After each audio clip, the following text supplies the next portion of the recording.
로마서 강의 26번째 시간입니다. 정용철 시인의 나를 사랑하는 이가 있기에 라고 하는 시가 있어요. 느낌이 살지는 모르겠지만 제가 한번 읽어드려 보겠습니다. 삶이 힘들어질 때면 나는 얼른 나를 사랑하는 이가 있음을 기억해냅니다. 그러면 새 힘이 생기고 삶의 짐이 가벼워집니다. 나를 사랑하는 사람이 이 세상에 있다는 것은 나의 가장 큰 힘입니다. 좌절되고 낙심될 때면 나는 얼른 나를 사랑하는 이가 있음을 기억해냅니다. 그러면 좌절의 늪에서 빠져나와 새로운 소망의 언덕에 서게 됩니다. 나를 사랑하는 사람이 이 세상에 있다는 것은 나의 가장 큰 힘입니다. 외롭고 쓸쓸하다고 느껴질 때면 나는 얼른 나를 사랑하는 이가 있음을 기억해냅니다. 그러면 외로움과 쓸쓸함이 썰물처럼 밀려가고 함께 살아가는 이들의 정다운 모습이 밀물처럼 밀려옵니다. 나를 사랑하는 사람이 이 세상에 있다는 것은 나의 가장 큰 힘입니다. 불평이 가득하고 웃음이 사라질 때면 나는 얼른 나를 사랑하는 이가 있음을 기억해냅니다.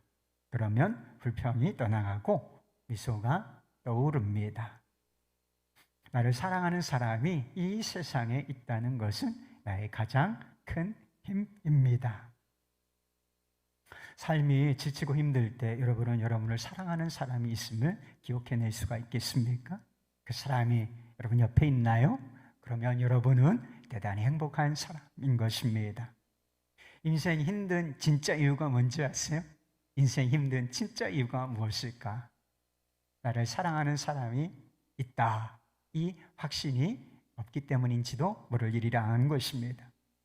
본문 말씀은 로마서 8장의 결론에 해당되는, 그리고 로마서 5장, 크게 보아서 5장부터 시작되는 이 주제의 말씀의 결론부에 해당하는 말씀인 것입니다. 이 본문 말씀에는 5개의 질문이 등장합니다. 형식은 질문이지만 30절, 29절, 30절 말씀처럼 하나님께서 미리 아시고, 그리고 미리 정하시고, 또 부르시고, 의롭다 하시고, 영화롭게 하신 사람들, 하나님의 자녀들이죠. 우리 그리스도인들에 관한 5가지 결론이라고 생각할 수가 있습니다. 그래서 이 질문에 이미 답이 다 들어있다는 것입니다. 그래서 이것은 우리가 복음을 이해하고 있느냐, 그럼 복음을 이해하고 있습니까? 복음을 이해하고 있는지 알아볼 수 있는 질문이기도 한 것입니다. 첫 번째 질문은 누가 우리를 대적하겠느냐 하는 것입니다. 누가 우리를 대적하죠? 우리를 대적하는 것들이 있어요. 여러분, 우리가 육신을 가지고 있고 육신 속에는 아직도 죄된 본성이 있다고 하지 않았습니까? 이 육신에 있는 죄가 우리를 대적하지 않습니까? 그리고 죄와 사망의 권세 잡은 자 마귀도 우리를 대적하고 있지 않습니까? 그리고 세상에는 실제로 그리스도인들을 박해하는 사람들, 박해가 초대교회 때 문제만은 아니라는 것입니다. 여전히 박해는 현실인데 우리를 대적하여 박해하는 사람들이 실제로 있다는 것입니다. 그러나 복음이 내려주는 결론은 무엇입니까? 우리를 대적할 자가 없다는 것입니다. 우리를 대적할 자가 없다. 만일 하나님이 우리를 위하시면 누가 우리를 대적하겠느냐? 그 대적들을 내가 상대하면 버거운 상대죠. 질 수밖에 없겠지만 이 대적들을 상대하는 것이 내가 아니라 우리를 미리 아시고 영화롭게 하실 전능하신 하나님이시기 때문인 것입니다. 광야와 같은 세상을 살다 보면 정말 하나님께서 나를 위하실까, 나를 보호하시고 안위하실까 하는 생각이 들 때가 있습니다. 하나님이 정말 나를 위하실까요? 하나님이 내 편에 서서 계시며 대적들과 싸워 승리를 얻게 해주시겠습니까? 여러분, 그렇습니다. 우리가 하나님을 사랑하는 자, 곧 그의 뜻대로 부르심을 받은 자라면 그런 상황 가운데 있다는 것입니다. 다윗이 대적들 가운데 둘러싸여 있을 때 그의 생명을 찾는 자들에게 둘러싸여 있을 때 이렇게 고백을 했다는 거예요. 시편 118편 6절 말씀. 여호와는 내 편이시라. 누구 편이시라? 여호와는 내 편이시라. 내가 두려워하지 아니하리니 사람이 내게 어찌 할까? 여러분, 이것이 여러분의 고백이 되실 수 있기를 축복합니다. 두 번째 질문은 하나님께서 우리의 필요를 채워주시지 않겠느냐 하는 것입니다. 여러분, 우리의 삶에 필요한 것들이 많이 있죠. 의식, 주를 비롯해서 인간다운 삶을 영위하는데 필요한 것들이 많다, 그렇게 이야기할 수 있습니다. 하나님께서 우리의 필요를 이해하실까? 이런 필요가 있다는 사실을 아시고, 그리고 그 필요를 채워주실까? 이 문제에 대한 확신이 없을 때 우리 마음 안에 독버섯처럼, 가시처럼 자라는 게 있어요. 그것이 바로 염려, 걱정이라고 하는 것입니다. 염려와 걱정, 이것은 결코 작은 문제가 아닌 것입니다. 다 염려하고 사는데, 다 걱정하고 살지, 나만 그래? 이렇게 작게 생각할 문제가 절대로 아니라고 하는 것입니다. 염려와 걱정이라고 하는 것은 하나님과의 관계를 방해하고 영적 성장을 방해하는 대단히 심각한 문제라, 이게 성경이 밝혀주는 진리인 것입니다. 우리가 필요라고 하는 문제에 대해서 정말 염려하지 않아도 괜찮겠습니까? 정말 우리가 염려하지 않고 살아도 괜찮아요, 여러분? 32절 말씀입니다. 자기 아들을 아끼지 아니하시고 우리 모든 사람을 위하여 내주시니까 어찌 그 아들과 함께 모든 것을 우리에게 주시지 아니하겠느냐. 하나님께서 그 평범한 사람들도 아니고 괜찮은 사람들도 아니고 죄인인 우리를 위하여 그 독생자를 아끼지 않고 주셨다면, 우리가 필요로 하는 것들, 의식주 문제를 비롯해서 그것은 육신적인 삶을 사는데 필요로 하는 것들, 그것은 더 말할 것도 없다는 것입니다. 하나님께서 무엇이든지 우리에게 그 필요를 채워주시지 않겠느냐 하는 것입니다. 누군가 세상에서 가장 값진 보석이에요. 세상에서 가장 값진 보석이 뭐예요? 다이아몬드라고 할 수가 있겠죠. 하여튼 세상에서 가장 값진 보석을 그냥 내게 선물로 준다, 이렇게 한번 생각해 보세요. 선물이에요. 선물로 내게 가장 값진 보석을 내게 주는데, 그 보석을 담을 케이스도 내게 줄까요? 그걸 걱정하면 되겠습니까? 이 사람이 내게 가장 값진 보석을 주는데, 이 케이스도, 그것을 아름답게 포장하는 케이스도, 그 필요한 케이스 내게 줄까? 이런 걸 걱정하는 사람은 아무도 없다는 것입니다. 예수님께서 하나님을 아빠, 아버지라 부르짖는 사람들, 그 사람들에게 무엇을 먹을까? 무엇을 마실까? 무엇을 입을까? 염려하지 말라. 너희는 먼저 그의 나라와 의를 구하라. 이렇게 말씀하신 이유가 무엇인지 아십니까? 이미 예수 그리스도 안에 모든 것이 주어져 있기 때문이고 주실 것이기 때문이라고 하는 것입니다. 그래서 염려 중단, 삶의 본질, 하나님의 나라, 그의 의를 구하며 살아라, 이렇게 말씀을 하셨던 것입니다. 세 번째와 네 번째 질문, 제가 이 두 개를 묶었어요. 누가 우리를 고발할 것이며 누가 우리를 정죄할 것이냐 하는 것입니다. 누가 우리를 고발하고 정죄합니까? 육신을 가지고 있는 우리는 연약하지요. 죄에 넘어질 때가 있는 것입니다. 그때 우리가 죄에 넘어질 때 우리 안에 있는 양심, 이 양심이 우리를 고발하고 정죄하는 것입니다. 반복적으로 비슷한 죄에 계속 넘어질 때 우리 내면에서 양심에 고발하는 소리가, 정죄하는 소리가 들릴 수 있어요. 이러고도 내가 그리스도인이냐? 이러고도 내가 하나님의 자녀라고 할 수 있겠는가? 아니야, 난 실패자야. 참소하는 자라고 불리는 마귀도 쉬지 않고 우리를 고발하고 정죄할 것입니다. 이 사람이 행한 일을 보십시오. 이 행위를 보십시오. 이 사람은 죄인입니다. 하나님께 받아들여지고 용납받기에 합당한 자가 아닙니다. 그러나 우리의 양심은 물론이고 이 참소하는 자, 마귀의 고발, 정죄도 아무 소용이 없는 일이라고 하는 것입니다. 이 만물의 재판장이신 하나님께서 우리를 이미 그리스도 예수 안에서 의롭다 이렇게 선언을 해주셨기 때문이라는 것입니다. 아니, 죄를 지었으면 죄인으로 판단을 받고 정죄를 받는 것이 마땅하지 어찌 죄인을 의롭다고 하실 수 있겠는가? 하나님께서 정의를 무시하는 것이냐? 이런 질문이 있을 수 있겠지요. 합당한 질문이라 할 수 있는 것입니다. 그러나 공의로우신 하나님께서 결코 정의를 무시하지 않으신다. 그러면서도 우리를 의롭다 하신, 죄 없다 하신 근거가 명확하다라고 하는 것입니다.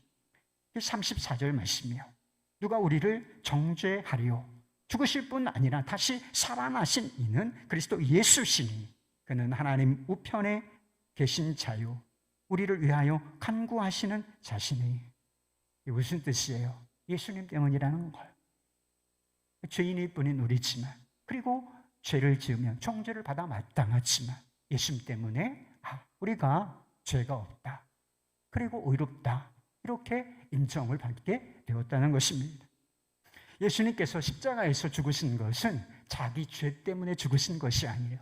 누구 죄 때문에 죽으신 것인가? 내 죄, 우리의 죄 때문에 그 고난 받으시고 십자가에 달려 죽으신 것입니다.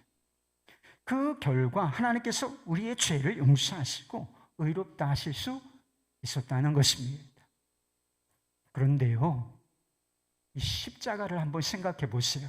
그 당시 가장 흉악한 죄인들에게 내려지는 가장 끔찍한 형벌, 그 죽음, 이 비참한 죽음, 완전한 실패처럼 보이지 않습니까?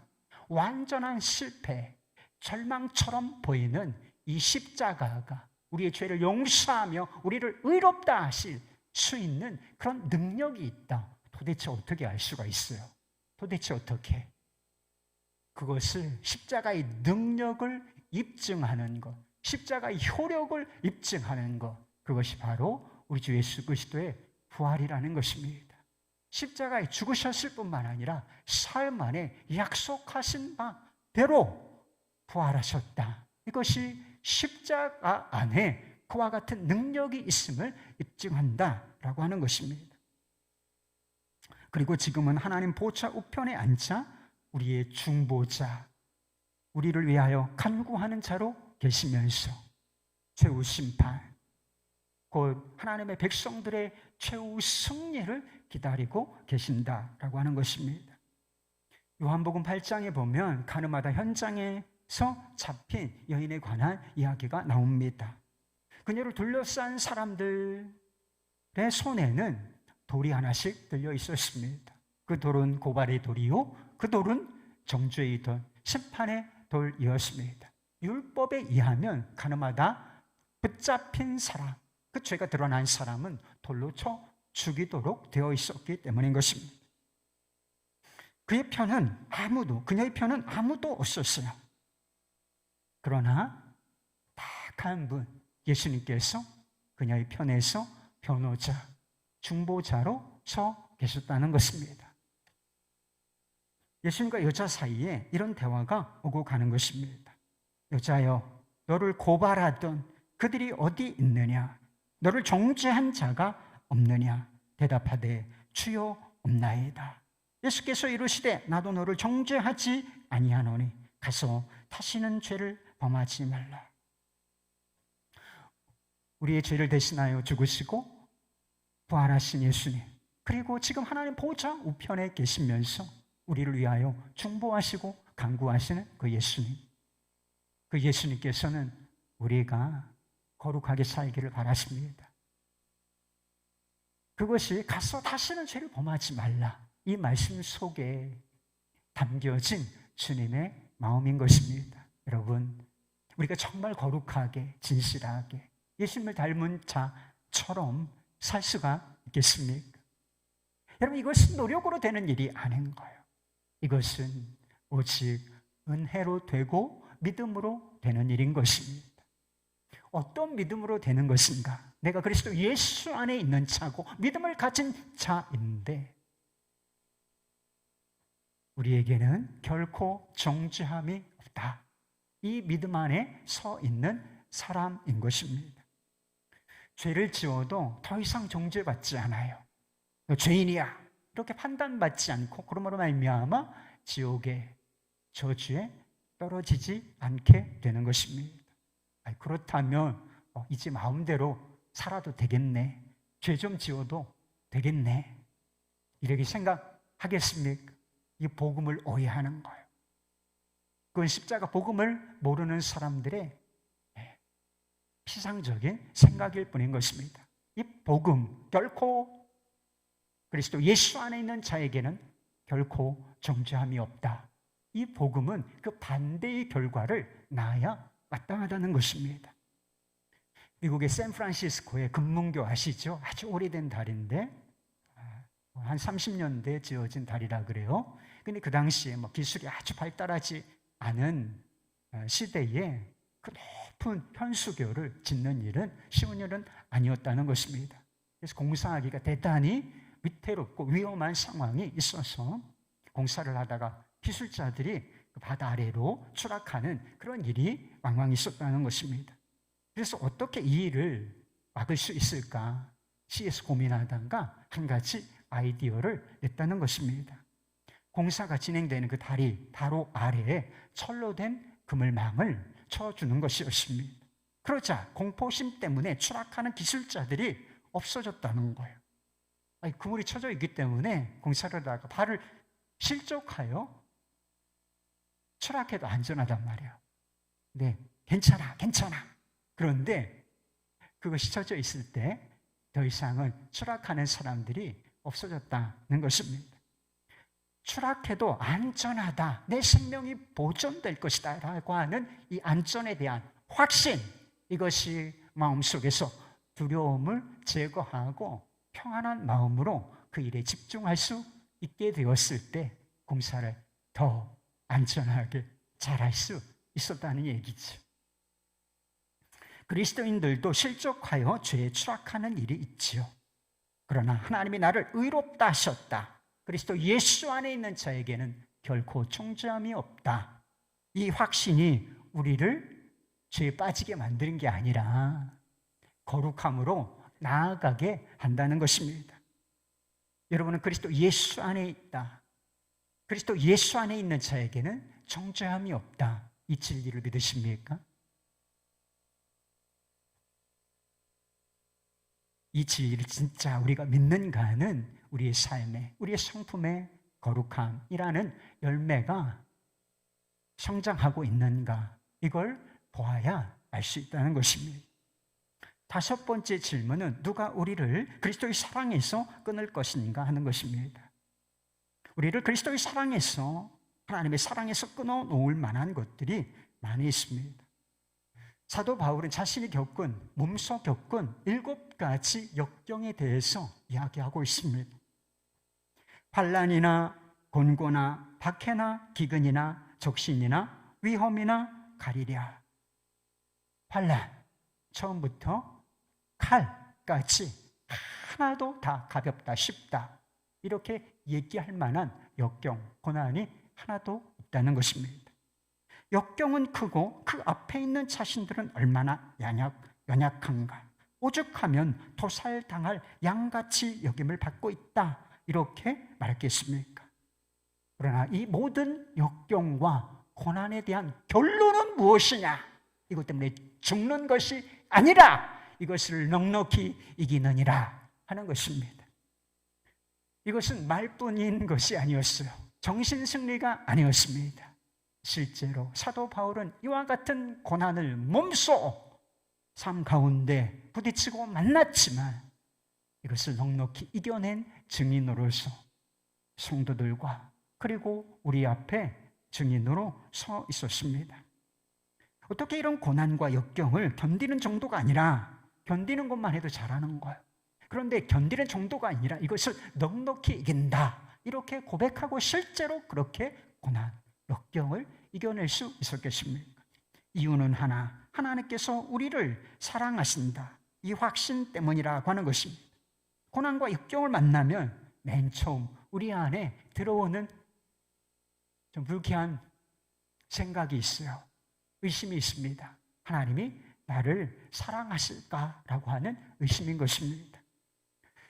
내가 이토록 어려운데 하나님 왜 저를 그냥 내버려 두십니까? 왜 내 기도에 응답해 주시지 않습니까?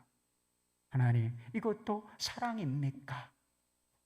여러분은 이런 의심을 해보신 적이 있습니까? 아마 이 자리에 지금 그런 의심 가운데 있는 분들도 있으실지 모르겠습니다. 그러나 어떤 역경과 고난 속에서도 하나님은 우리를 사랑하신다. 그 사랑에서 끊을 무엇도 없고 누구도 없다라고 하는 사실. 사도 바울이 이렇게 확신할 수 있었던 것은 사랑의 근거, 그 확신의 근거가 바르고 분명했기 때문이라는 것입니다. 환경을 보고 자신의 어떠함을 보고 하나님이 나를 사랑하시는가 보다, 아닌가 보다 이렇게 판단하지 아니하고 자신의 어떠함과 상관없이 거기에 사랑의 확신의 근거를 둔 것이 아니라 그리스도 예수 안에 있는 하나님의 사랑, 그리스도 예수 안에 있는 하나님의 사랑, 곧 십자가 사랑 속에 그 확신의 근거를 두었기 때문이라고 하는 것입니다. 사도 바울이 예수님의 십자가, 이 죽음의 십자가가 보여주는 것이 있다고 했습니다. 우리에게 깨닫게 해주는 것이 무엇인가? 로마서 5장 8절에서 이미 말한 적이 있어요. 우리가 아직 죄인 되었을 때 그리스도께서 우리를 위하여 죽으심으로 하나님께서 우리에 대한 자기의 사랑을 확증하셨느니라. 이런 십자가는 뭐를 설명할 수 있죠? 이 죽음의 십자가. 하나님의 아들이 그 십자가에서 비참하게 끔찍한 형벌을 받고 죽었다. 도대체 뭘로 설명을 할 수가 있죠? 십자가는 사랑인 것입니다. 사랑이 아니면 도대체 설명이 안 되는 거, 이것이 십자가의 고난, 십자가의 죽음인 것이죠. 그런데 하나님께서 우리를 어떻게, 언제 이와 같이 사랑하셨느냐, 이것도 대단히 중요한 문제인데 우리가 하나님 보시기에 사랑스러울 때 사랑스럽다. 그리고 우리가 선하고 의롭고 거룩할 때가 아니라는 거예요. 예수님께서 십자가에 달려 죽으신 때는 언제인가? 아직 우리가 죄인 되었을 때, 우리가 아직 형편없는 삶을 살고 있을 때, 더러운 죄인이었을 때, 그리고 하나님을 대적하는 원수로 있을 때 예수님께서는 그와 같이 십자가에 달려 사랑을 보여주셨다라고 하는 것입니다. 우리를 미리 아시는 하나님께서 우리의 어떠함과 상관없이 영원 전부터 우리를 사랑하시기로 결정하셨고, 그리고 예수 그리스도의 십자가 안에서 내가 어떠함과 상관없이, 너의 어떠함과 상관없이 너를 사랑한다, 너희들을 사랑해, 이 진리를 확증해 주셨다라고 하는 것입니다.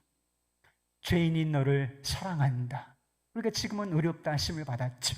의롭다 하심을 받은 너를 사랑한다. 과거의 너를 사랑한다. 그리고 지금의 너를 사랑한다. 좋은 환경에 있는 너를 사랑한다. 힘들고 대단히 어려운 환경 속에 있는 너를 내가 사랑한다. 그래, 영원히 내가 너를 사랑한다. 이것을 아주 분명하게 보여주는 것, 그것이 바로 우리 주 예수 그리스도의 십자가인 줄 믿으시기 바라요. 우리가 고난과 역경을 이기지 못하는 이유가 무엇이냐? 이게 너무 크기 때문인가? 그렇지가 않습니다. 이 역경과 고난 앞에 있는 우리가 너무 작고 연약하기 때문인가? 그렇지도 않습니다. 이 궁극적인 이유는 하나님이 나를 사랑하시지, 하나님은 어떤 상황 속에서도 나를 사랑하셔, 이 분명한 확신, 그 한 가지가 없기 때문인 것입니다.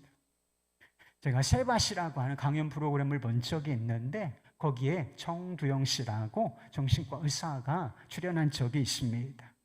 그는 과학고 출신, 조기 졸업을 했대요. 그리고 카이스트 공대 출신이고, 그것도 모자라서 서울대 의대 졸업하고 지금은 정신과 의사로서 살고 있는 사람이었습니다. 화려하잖아요.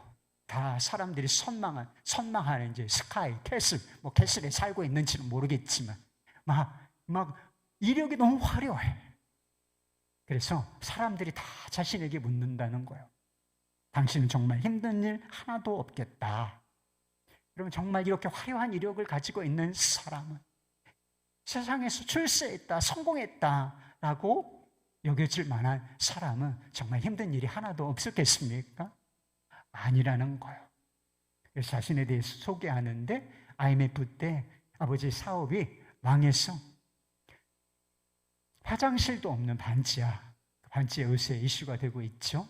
그래서 주거 환경을 개선을 해야 된다. 막 이런 이야기들이 되고 있습니다. 그 반지하에서 오랫동안 산 경험이 있다고 했습니다.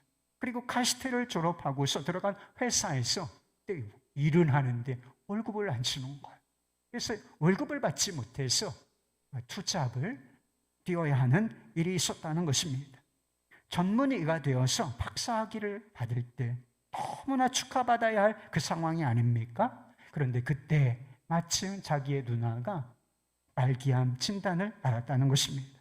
그리고 결국은 그 지병 때문에, 그 병 때문에 세상을 떠나고 말았다는 것입니다. 그리고 그때 자신의 박사학위를 받는 그때 자신의 아이는 자폐라는 진단을 받았다는 것입니다.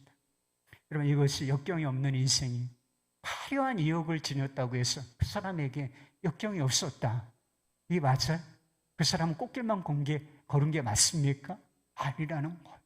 그래서 그 사람의 강연 내용이 그래요.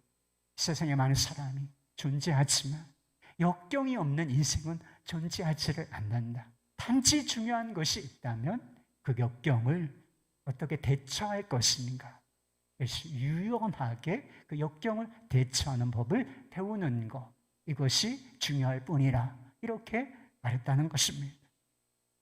그분이 책을 한 권 쓰셨는데 마음은 단단하게, 인생은 유연하게 라고 하는 제목을 가졌습니다. 여러분, 우리가 마음이 유약한 자죠. 근데 우리의 마음이 어떻게 단단해질 수 있겠습니까? 그리고 역경, 고난이라고 하는 인생의 파도, 이런 삶을 어떻게 유연하게 대처할 수 있겠습니까? 저는 그 힘이 사랑 속에 있다고 믿습니다. 사랑받고 있다는 확신 속에 있는 사람은 마음이 단단해져요. 나는 사랑받고 있어. 난 지금 사랑받고 있어. 이런 사랑으로 마음이 충만한 사람은 그 마음이 단단해진다는 것. 왜 그런지 아세요? 사랑에는 대단히 강한 속성이 있기 때문에 그래요. 아가서에 보면 그런 말씀이 있어요. 사랑은 죽음처럼 강하다.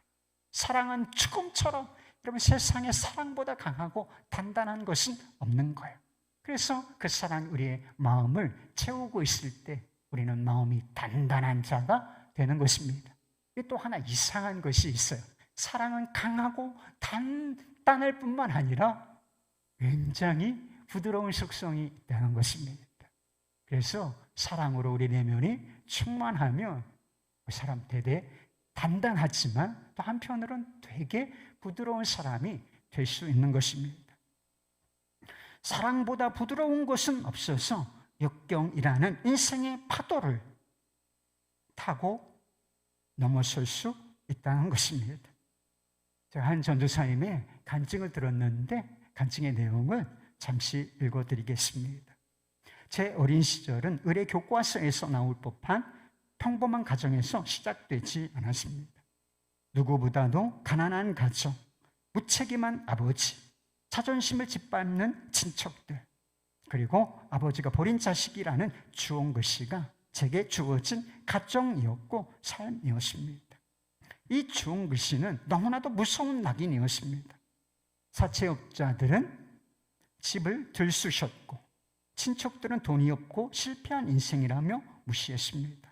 버려진 놈, 가난한 놈이라는 낙인은 스스로를 사랑받을 자격이 없는 사람이라고 정의를 내려버렸습니다. 저는 하나님이 세상에 존재하지 않는다고 생각했었습니다. 하지만 이런 내게도 하나님은 찾아오셨습니다. 중등부 동교 수련회 날이 되었습니다. 그날은 제게 터닝 포인트가 되는 날이었습니다. 제 친구가 옆에서 성령을 받아 방언을 했고, 저는 그날 내 인생에서 처음으로 하나님의 살아계심을 고민하기 시작했습니다. 수련회는 더 이상 큰 변화 없이 끝났습니다. 저는 하나님이 너무 만나고 싶어서 몇 주가 지나도록 목이 터져라 기도했습니다. 목이 터져라 기도해도 변하는 것이 없자 저는 하나님께 엉엉 울며 이렇게 기도했습니다. 하나님 계시나요? 계시다면 저를 왜 만나주시지 않나요? 제가 아빠가 버리고 도망간 놈이라 하나님 아버지도 저를 안 만나주시는 것인가요? 그렇게 시간이 흐르고 하나님은 제 기도에 응답해 주셨습니다. 하나님이 세상을 이처럼 사랑하사 독생자를 주셨으니 이는 저를 믿는 자마다 멸망하지 않고 영생을 얻게 하려 하십니다. 제가 살아온 환경은 스스로 사랑받지 못한 사람이라고 여기게 만들었습니다. 하지만 하나님은 제 상처를 세심하게 치유해 주셨습니다. 아버지가 되어주셨고 스스로 사랑받기 충분한 사람이라고 여길 수 있도록 만들어 주셨습니다. 하나님을 만난 이후로 저는 성격에 많은 변화가 생겼습니다. 경계선 성격 장애의 상황에서 벗어나게 되었고, 내가 살기 위해 다른 사람을 짓밟던 모습에서 가진 것에 감사하는 방법을 배웠습니다.